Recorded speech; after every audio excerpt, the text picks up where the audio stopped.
Wow, this is quite a turnout. Thank you. Welcome, everyone, to one of the highlights of the day, and for that matter, of the year. We're honoring the 66 companies that have signed now the Pledge for American Workers. I thank you, each and every one of you, for your dedication to the American workforce. Your commitments to training, education, and apprenticeships will enrich your companies, but they will also enrich your workforce and the communities in which you operate. You're helping create hope for tens of thousands of people and strengthening the American dream. We can't thank you enough. So the work that our ambassadors have done to gather your pledges is monumental. I see a few twisted arms here in the audience, and that's rightly so. So I thank also the ambassadors for the work that they have done, and just thank you, thank you, thank you. Thank you. It's great to see you all here, and as the Secretary said, we have created through our policies, through our actions, through our commitment, an enabling environment that has resulted in record growth in this country, which is very exciting. Tax reform, deregulation, all of the elements that have gone into what is just a roaring, booming economy that make all of you interested in furthering your commitment and your investment to the United States. But arguably, and I think few people would argue, our greatest asset as a nation is our workforce. That is our treasure.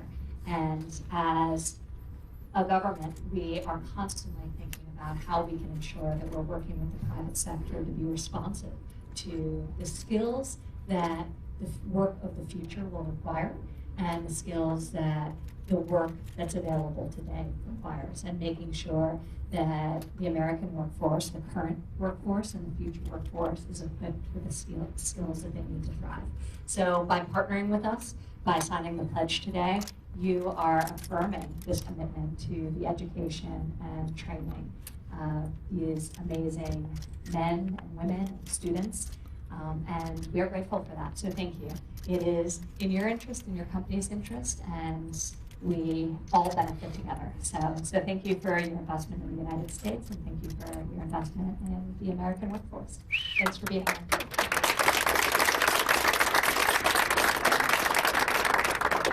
Okay, everybody back, please. Everybody back. Thank you. And I should say, this is not a small little commitment. We have close to 900,000 new opportunities committed by over 60 companies. So it's just remarkable. It's really incredible. Can I have at least two of you on this side over here? You guys gonna be doing the photo? Yes. On this side, please. And at least two, and squeeze in. A little more. You coming in the photo, sir? Coming in, please. If possible. Get down. Roman. And from here on, can I have everybody move back? Move back on the right side. Look at me. Everybody. Sir, with the glasses over there. Thank you. There we go. Okay, ready? 1, 2, 3. Don't get blind. Last one. I always lie. Here you are. Thank you.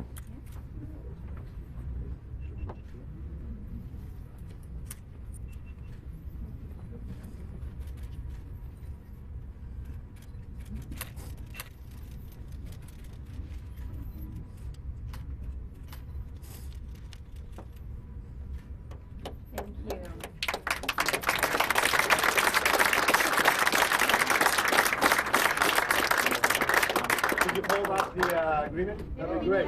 We stand up? There you are. There you are. 1, 2. Do we go in front of the table, maybe? Yes, that would be great. Could you, there you are. Thank you. Does everybody want to move closer a little bit if possible?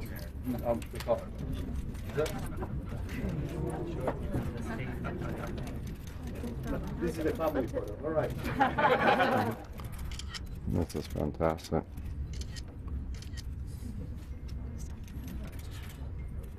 Great. Great. Thank you all. Thank you. Thank you. very much. Thank you, everyone. Thank you. Okay. Here we are at the signing between Ivanka Trump and Wilbur Ross for the Pledge of Workforce.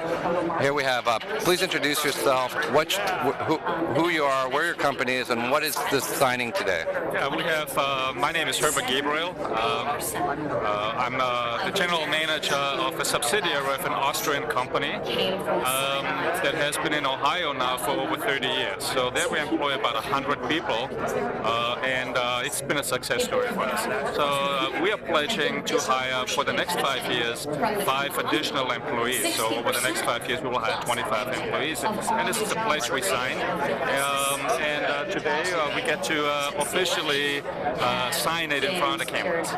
And where's your company based? The company is based in Austria, on the Danube River, just a little bit east of Vienna. It's an industrial area, there's a big steel mill there, and so it's just natural for the company to be founded there right after World War II in 1948. So the company's over 70 years old now. And what do you guys produce?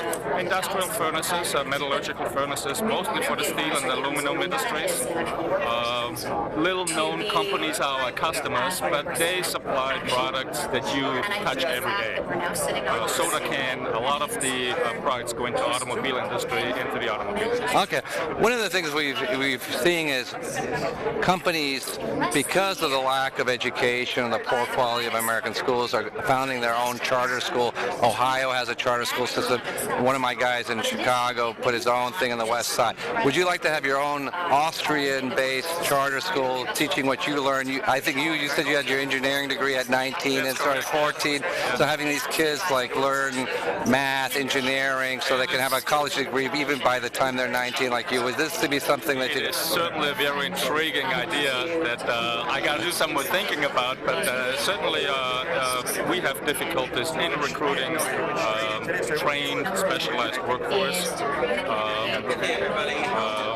In comparing to the European system, I think an 18-year-old kid has gotten a lot more training through the school system in Europe than they have here. So this is not to knock on the kids because they just get, So with a new Ebner charter STEM school, we could have a 19-year-old African American with a European equivalent degree, undergraduate, who may in fact make Ebner into a multi-billion-dollar player. It's all possible. All possibilities are open. Yes, absolutely. Okay, thank you very much. Thank you. It is the best in the world.